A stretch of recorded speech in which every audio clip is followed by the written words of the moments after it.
Buenas tardes con todos. Parece que hubo algún problema con la dirección, pero bueno, es la que les acabo de enviar, es la que estamos ahora conectados. Esperemos unos 2 minutos a que se conecten el resto de compañeros y empezamos. Bienvenidos. Buenas tardes, compañeros. Buenas tardes, maestro. Buenas tardes. Esperemos unos minutitos a que se conecten el resto de compañeros.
Bien, buenas tardes con todos. Bienvenidos a esta última reunión del taller y del año. Coincidió con eso, pero esperemos que el próximo año nos depare primero para todos salud, proyectos y sobre todo yo creo que mucha paz, que siempre se habla, pero este término a veces no lo entendemos bien. Pero bueno, y que continuemos con proyectos, que creo que es lo importante el próximo año. Yo también les comentaba, estoy preparando un nuevo taller que les comunicaré con tiempo. Arrancaremos posiblemente en marzo, porque enero y febrero la Cinemateca va a estar cerrada porque nos estamos trasladando de sitio. Entonces yo creo que en marzo arrancamos con el taller. Sin embargo, lo que yo sí les quería proponer para un poco no enfriar esta experiencia del taller, que creo que ha sido muy fructífera para todos, es ver si desde enero empezamos con el Cine Club. O sea, cada 15 días vemos una película y yo les convocaré. Igual como hacíamos, les doy el link, lo vemos y lo discutimos. Un poco eso es lo que les plantearía para el próximo año. Bien, empezaríamos igual viendo un video, el cual les quiero presentar para que lo analicemos. Es igual un corto, pero me parece muy interesante porque dentro del cine norteamericano hay todo un movimiento, o hubo, perdón, todo un movimiento que fue muy contestatario con respecto a la industria, ¿no? Entonces, creo que va a ser bien interesante que analicemos este video. Se los pongo y continuamos con la clase. Gracias.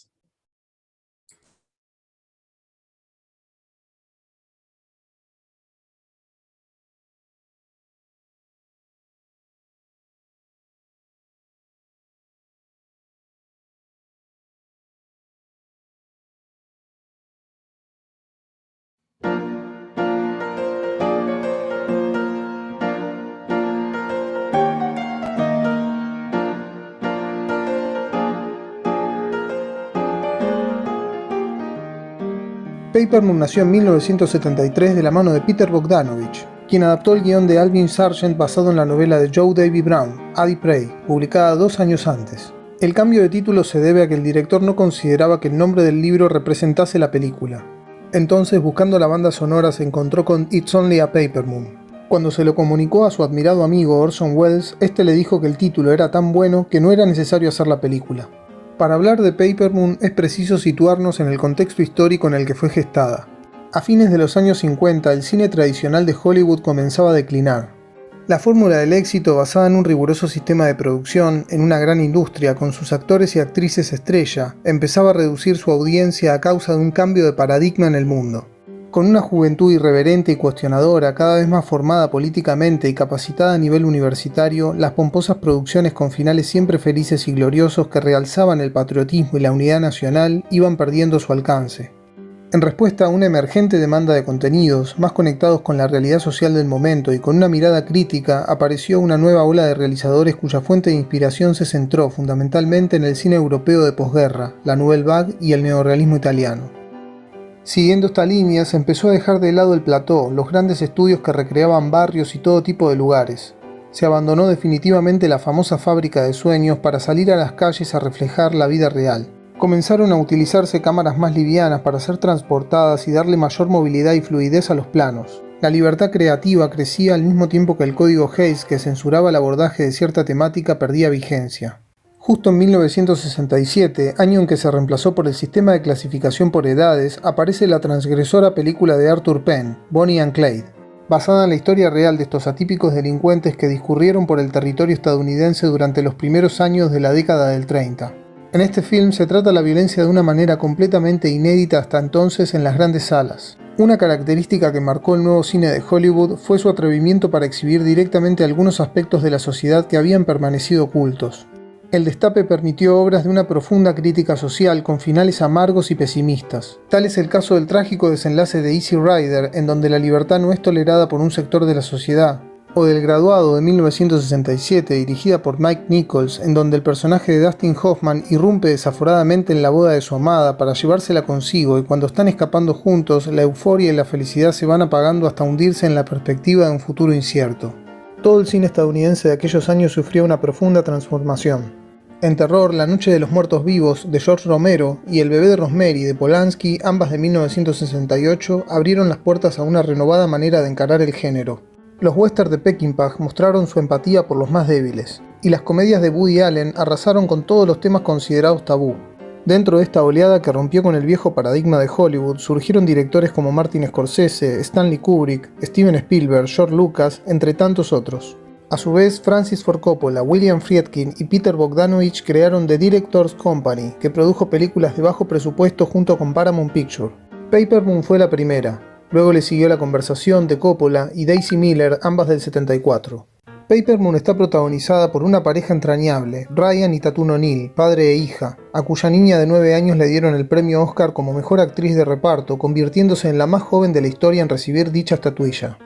En Paper Moon, dirigida y producida por el cinéfilo Peter Bogdanovich, quien dice haber visto 400 películas en un año, se pueden encontrar varias reminiscencias y homenajes. En primer lugar, el personaje de Tatum tiene cierta analogía con el de Jackie Coogan de The Kid, conocida popularmente como El Pibe, de 1921, dirigida y protagonizada por Charles Chaplin. El corte de pelo y la indumentaria son casi idénticas. En ambas películas se destaca la picardía empleada para sobrevivir.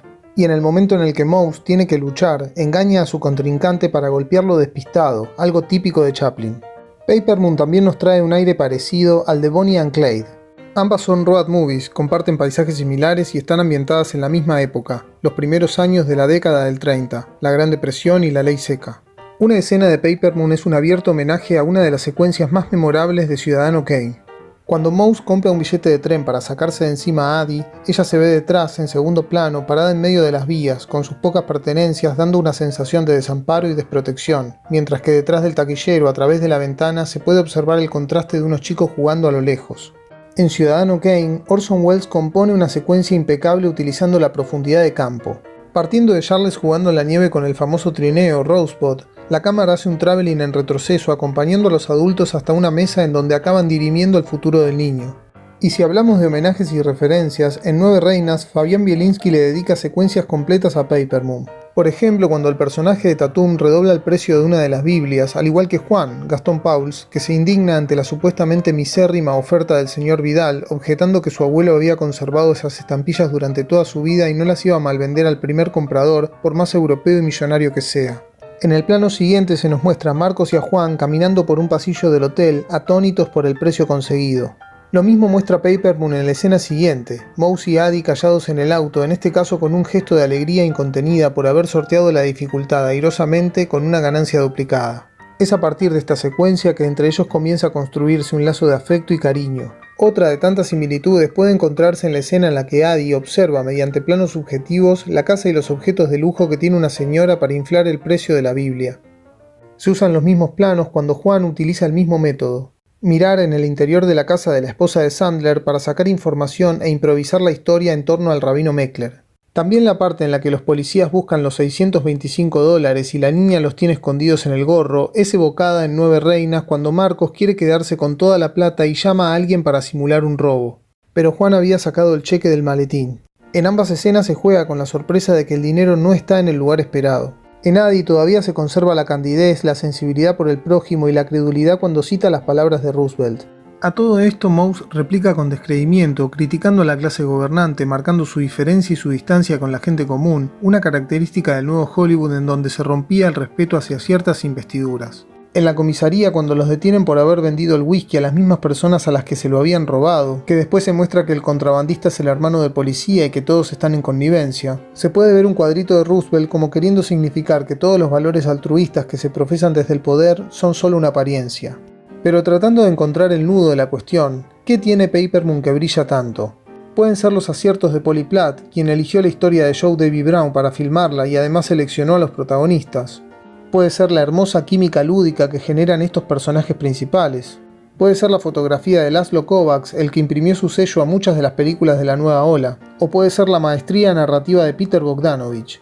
Lo cierto es que Paper Moon es cine puro.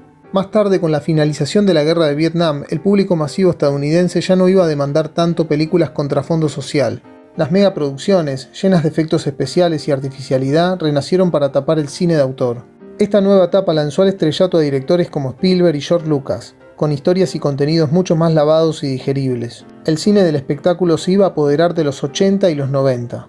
Pero los estafadores de Paper Moon se robaron la eternidad.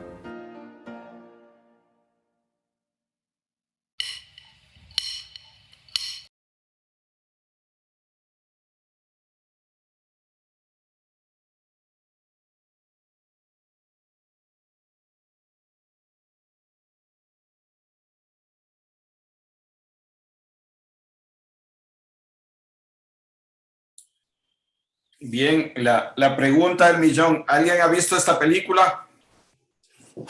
¿Ah? Sí. No, yo no. ¿Alguien ha visto? ¿Alguien alzó la mano? ¿Nadie? Sí. ¿Quién? Grace, se ha visto. Ya. Bueno, les iba a plantear, esta va a ser la primera película que veamos en enero. Y la segunda es Nueve Reinas. A ver, antes de entrar al análisis de este video, porque Nueve Reinas es una película argentina, latinoamericana, que es considerado uno de los mejores guiones que se han realizado. Entonces, bien interesante analizar esta película y analizar un poco el origen, esta Paper Moon, ¿no? Entonces, para enero lo que les iba a plantear es que justamente veamos primero Paper Moon y después Nueve Reinas y lo analicemos. Bien, lo que me parece interesante de este trabajo, de este análisis, es cómo vamos viendo que en el desarrollo del cine mundial y de Hollywood especialmente, ¿no? Hay un grupo de cineastas contestatarios a la industria, a los happy end, a los finales felices, ¿no?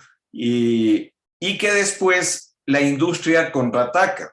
¿En qué sentido? En que justamente como se comienza a hacer un cine social, un cine antibélico, por la situación que estaba pasando en Estados Unidos de la guerra de Vietnam, ¿no? Y posguerra, que comienzan muchos cineastas a criticar todo ese status quo.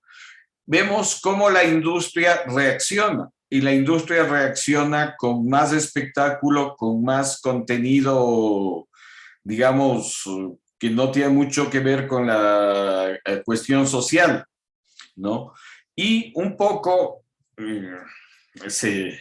traspolando a nuestra época, a la actualidad, vemos que lo que se está pasando en las plataformas digitales es justamente un cine de entretenimiento y lo que hablábamos muchas veces. ¿Cuál es la imagen que, por ejemplo, se da en el cine latinoamericano en estas plataformas? ¿Qué es lo que podemos apreciar? Las series que más deslumbran en estas plataformas son las series de narcos, ¿no? Es el Chapo, es Escobar, ¿no? Las muñecas de la mafia. O sea, esas son las series que un poco han puesto de moda, a pesar de que no son actuales, que se han hecho hace algunos años, pero esas son las series que en las plataformas digitales son lo que está de moda o lo que más se ve, especialmente de América Latina.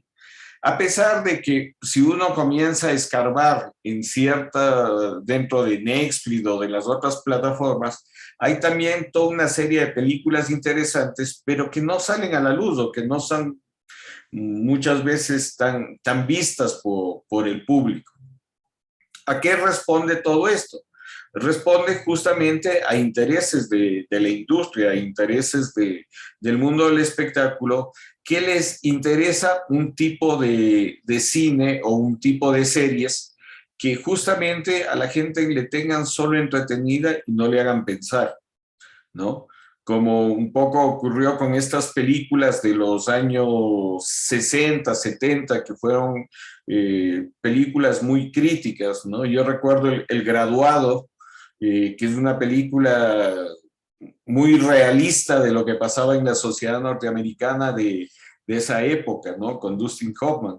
Otra película que marcó mucho también es de esta Easy Rider, no sé si la han visto.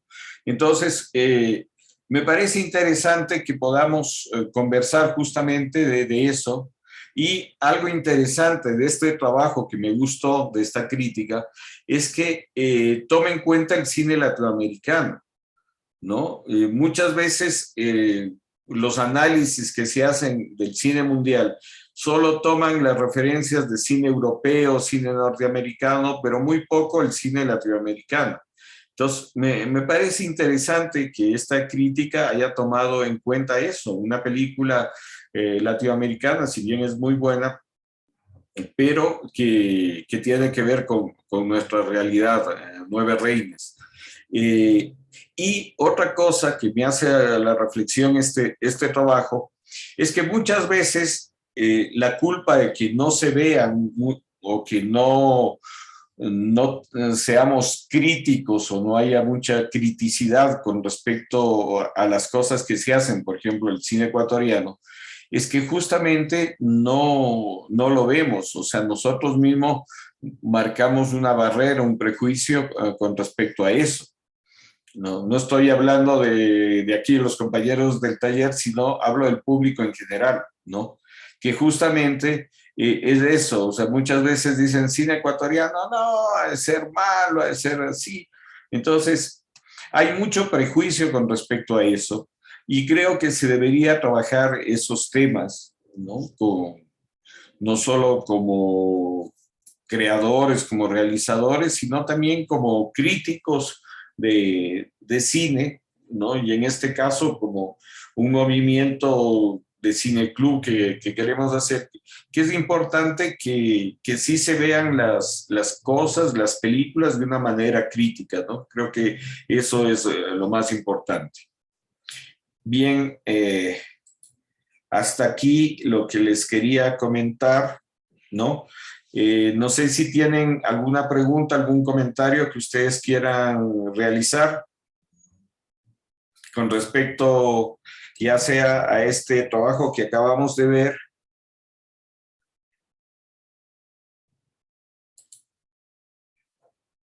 ¿Alguien quiere participar?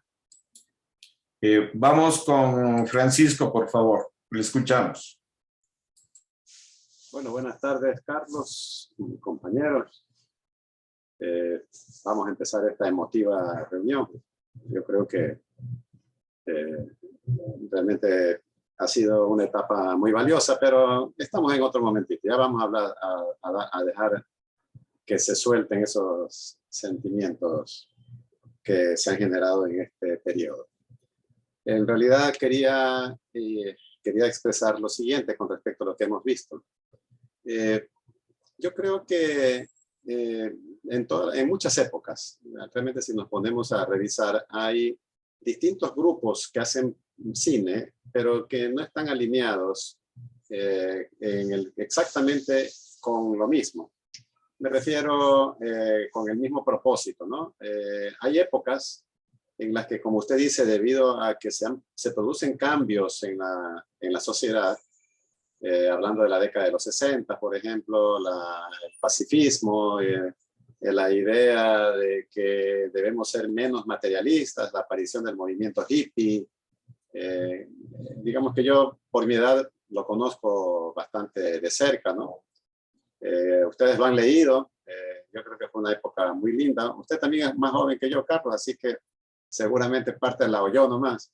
Pero en realidad son fenómenos sociales, digamos, ¿no? Y que responden a realidades propias de muchos países. Por ejemplo, en el caso de Estados Unidos, la guerra de Vietnam, que, digamos, hizo que mucha gente joven vaya allá y muera, digamos, ¿no? O lleguen despedazados a su tierra, a su casa, con la aureola de héroes, obviamente. Difícil de creer para ellos mismos, digamos, ¿no? ¿Por qué yo tengo que ir allá? En fin, aunque hay un discurso por ahí de protegernos, pero no todo el mundo lo compró y fue una época dura y por eso se gesta la rebelión de los jóvenes, porque son utilizados como carne de cañón, específicamente en ese pedacito. Pero aparte de eso, está la ruptura generacional con los padres, pues que lo tratan de buena manera. Yo pienso de formar al hijo para que herede lo que yo he construido, y al hijo no le interesa porque no se está haciendo las cosas bien, en fin. Entonces, todos esos fenómenos sociales hacen que también una serie de actividades como el cine tengan corrientes distintas de aceptación, con niveles de aceptación diferentes. Entonces, aquí en este caso, estamos hablando como me parece que usó el término contestatario, ¿no? Entonces, realmente los cineastas empezaron a hacer obras para dejar aflorar aquello que en las otras películas estaba oculto, donde todo era perfecto, felicidad, abrazos, buena gente, y el malo era bien malo, y el malo siempre terminaba mal y castigado. En fin, algo que lo hemos vivido incluso con el western, ¿no? Con el spaghetti western, en la misma década, ya en donde el bueno ya no es tan bueno, o sea, el bueno es también, voy a usar con el perdón de las damas, es un desgraciado. O sea, el bueno, si es de cogerlo y mirarlo de mala forma, lo va a hacer. No es como antes cara a cara, frente a frente, yo de blanco, tú de negro y pum, y yo siempre acierto y el otro falla, ¿no? Entonces, así es. Entonces, creo que la diferencia está en que una corriente de cine u otra corriente de cine tiene mayor, se destaca más en una determinada época en función de las corrientes sociales. Ahora, creo que este cine me parece que fue algo que dejó en el aire, pero que dio a entender el documental o el video, es que tuvo éxito. O sea, tuvo éxito, tuvo aceptación, llegada. Entonces, yo, por ejemplo, para mí es inolvidable acordarme del Graduado, ¿no? Cuando yo era un niño de 12, 13 años, quizás 14, y conmoverme con los sonidos del silencio de Simon and Garfunkel, aunque yo no entendía nada de lo que decían, es algo realmente que digamos, a la generación la marca, a esa generación. Pero la generación cambia y ya es otra la recepción de lo mismo, de la misma obra, ¿no? Las condiciones son diferentes. Entonces yo creo que, por ejemplo, en esta época seguramente también hay cine contestatario y muy bueno, pero no, comercialmente no tiene el mismo éxito que estas películas que ya hemos mencionado aquí, de efectos especiales, de video, digamos, de computadoras, de inteligencia artificial. No tienen el mismo éxito económico. Y finalmente detrás de todo esto hay gente que quiere hacer dinero. Entonces, oye, a ver, los muchachos ahora quieren nada más estas historietas, vendámosle y hagamos plata con eso, no nos hagamos lío. Y los otros acá lo hacemos marginal y no le pongamos tanta expectativa. Esa es mi relación de lo que ocurre en la sociedad con la aceptación o no aceptación de determinada corriente del cine. Muchas gracias. Gracias, Francisco.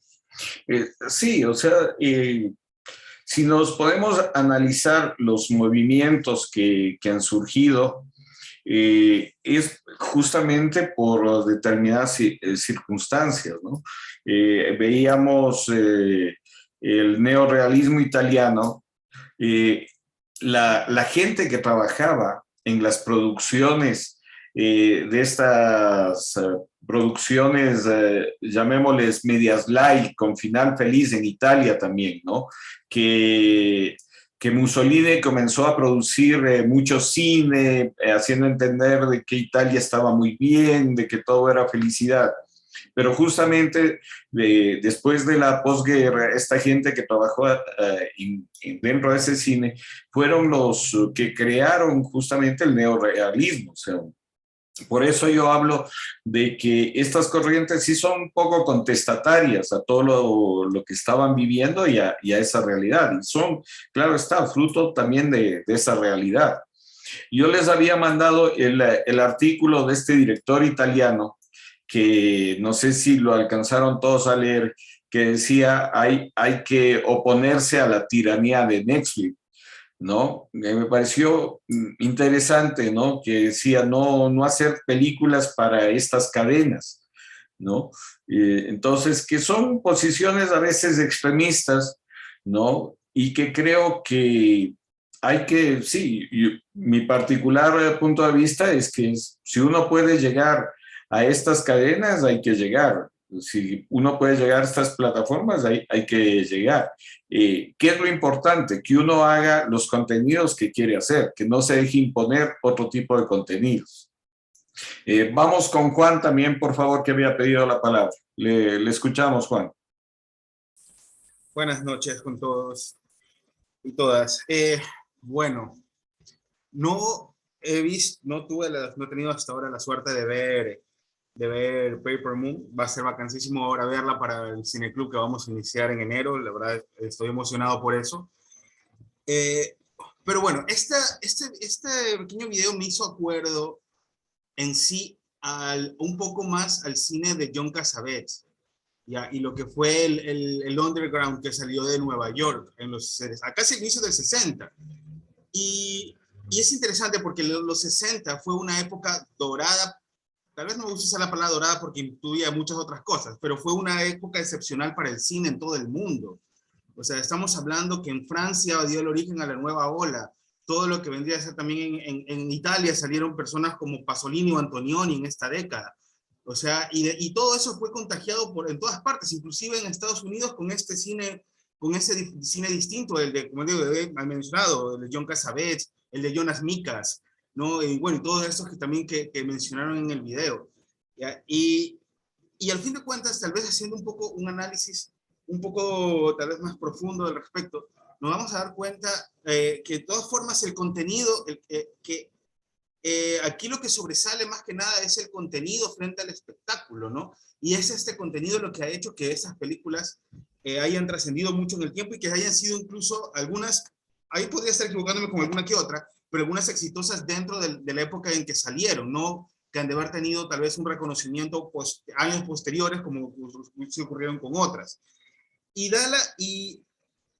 de nuevo, esto de aquí me llega a que qué es lo que se necesita en realidad para hacer buenas películas.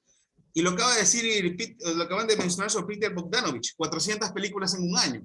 Yo recién estoy tratando de llegar a 365, no creo que lo logré este año, espero que el próximo lo logre.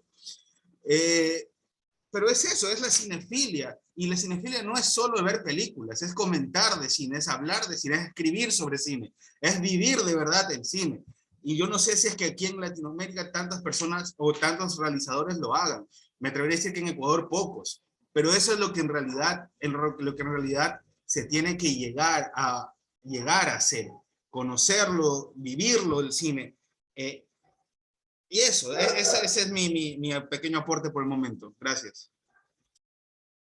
Gracias, Juan. Sí, es importante. O sea, Tarantino nunca fue a una escuela de cine y es otro cinéfilo que se formó viendo películas, ¿no?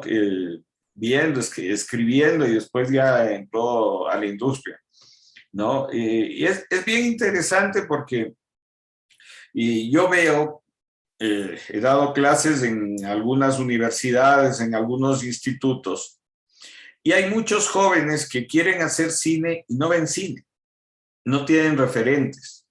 O sea, creen que el referente es la cámara que le compró el papá, la computadora que tienen, el saber hacer efectos especiales y ya, ¿no? Entonces, eso es lo que pasa también mucho en nuestra realidad, de que hay gente que quiere hacer cine y cree que hacer cine es tener los fierros, como se dice vulgarmente, tener los equipos.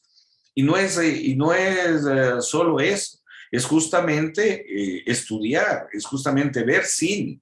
Es como un escritor que quiere ser escritor y no lee. O sea, no se puede hacer eso. Uno, igual, para el guión, o sea, uno no puede escribir un guión si no tiene muchas referencias con respecto a eso. A propósito, yo tengo mi regalo que les iba a dar con respecto a eso. Les voy a dar una copia en PDF de la poética y un análisis bien interesante de la estructura dramática para las personas que se han conectado este día. No, les voy a hacer llegar a todos, pero creo que es importante eso, ¿no? O sea, es importante los referentes y es importante el inicio, los orígenes. O sea, uno no puede hablar de dramaturgia sin conocer a los griegos, sin conocer el teatro griego, sin haber leído una obra que se hacían en esa época y sin el referente de la poética, que es muy importante, ¿no? Para la gente que quiere escribir o hacer cine, ¿no? Entonces, sí, la gente quiere muchas veces hacer cine sin tener referentes, sin ver películas. Y creo que es importante que comencemos a eso, a crear una conciencia dentro del mundo audiovisual de que es importante prepararse y formarse. Vamos con Marvin, por favor, que también pidió la palabra. Bien, gracias maestro. Buenas noches compañeros. Qué gusto poder compartir con compañeros de diferentes grupos, ya que cada uno estaba dividido en otros grupos y poderlos ver al finalizar este curso, pues es agradable.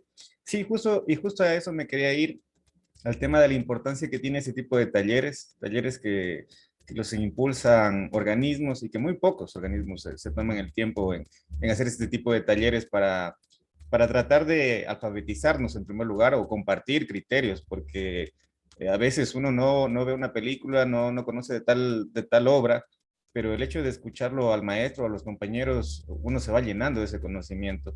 Y uno tal vez puede ser que en un momento dado no llegue a hacer cine, no llegue a hacer alguna película, algún filme, como es en mi caso, que yo soy docente más de arte en secundaria. Entonces me agrada mucho ese tema de compartir, porque a mí me sirve mucho de lo que ustedes han compartido, todos los compañeros que han compartido en todas las sesiones y lo que compartió el maestro, para poder también hacerles ver a las otras personas que la cinematografía no solamente es el espectáculo, porque eso es creo que lo que la mayoría de personas lo tiene fijado por la misma sociedad tal vez del consumismo. Y dicen, mientras más efectos exista una película, mientras más millones de dólares tal vez obtuvo en taquilla, es una buena película. Y creo que esa es la forma más errada de determinar si una película fue buena o fue mala, sino entender el contexto, entender muchas veces ese trasfondo que tienen algunas de las películas, o algunos de los directores. Muchos de los directores a veces hacen cine de autor, entonces nos toca de ver varias películas para entender por dónde va todo este tema, todo ese tema de la cinematografía de tal o cual director. Y justo el tema que comentaban hace un momento, efectivamente, el mismo Quentin Tarantino le dijo, nunca yo fui a una escuela de cine, yo fui al cine. Y creo que eso a nosotros nos sirve para poder compartir, en mi caso con mis estudiantes en algún momento, puede ser igual también con nuestros hijos, nuestros familiares, para hacerles entender y también informarles un poco más de qué es la verdadera cinematografía, de que la cinematografía no es simplemente un show, no es algo que intenta buscar el éxito, sino que intenta muchas de las veces despertar la conciencia, al igual que cualquier otra expresión artística, porque creo que una verdadera obra artística es la que nació bajo algún tipo de criterio del autor y que obviamente intenta despertar la conciencia del espectador respecto a algún tema. Pueden ser temas trascendentales como temas tal vez no tan complejos, pero lo relevante es eso, el poder tener estos minutos para discutir, para compartir y agradablemente el hecho de que hayamos pasado ya tantos meses, tantas semanas de aprendiendo este tema de la cinematografía. Solo eso quería compartir. Gracias, Marvin. Y creo que es importante eso porque siempre un taller, para mí esta estructura del taller, no de la clase formal, siempre la función es que se reproduzca, un poco lo que estamos tratando de hacer, o sea, de que no nos quedemos solo en un círculo cerrado, sino que esta experiencia se pueda expandir. ¿Cómo vamos? El ministerio muchas veces de cultura habla de la formación de públicos, pero ¿qué hacemos para formar públicos? Realmente es un discurso medio vacío el decir la formación de públicos. ¿Cómo formas públicos si no lo educas, si no trabajas con ese público? ¿No? Entonces, es importante un poco pasar, como se dice, a la acción. Yo les comento, este taller lo comencé a desarrollar por el hecho de que yo no quería regresar a la oficina, hacer un trabajo, no, la verdad nació así el taller, hacer un trabajo que me iban a imponer medio burocrático de estar archivando cosas porque un poco la Cinemateca todos teníamos que hacer ese trabajo. Entonces, y soy sincero con ustedes, este taller lo dije, no, yo voy a dar clases a través de internet.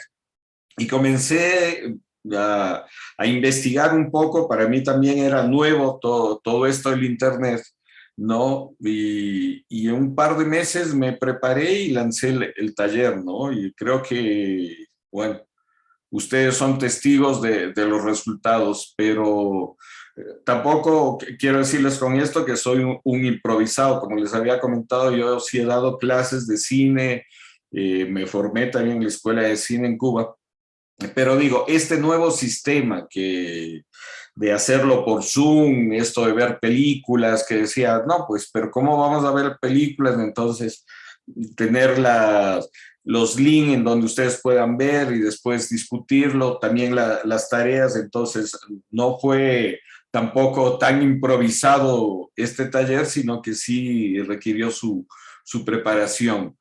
Y creo que es satisfactorio también para mí ver los resultados, en el sentido de que ustedes también traten de expandir o de reproducir este tipo de experiencias del taller en otros contextos, es muy importante. Vamos con Mauricio también, que pidió la palabra. Nos queda, creo que, un minuto, entonces, si es que se corta, por favor, nos volvemos a conectar, por favor. Mauricio, no se le escucha, creo que está apagado su micrófono.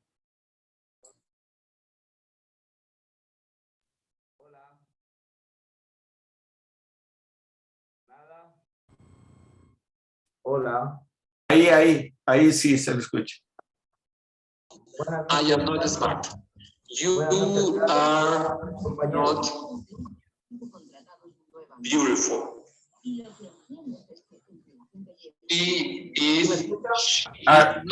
Alguien activó su micrófono. Ya. A ver, ahí Mauricio. Hola, buenas noches, Carlos. Buenas noches. Compañeros. Sí, bueno, quería comentar es que sí, eso de las diferentes corrientes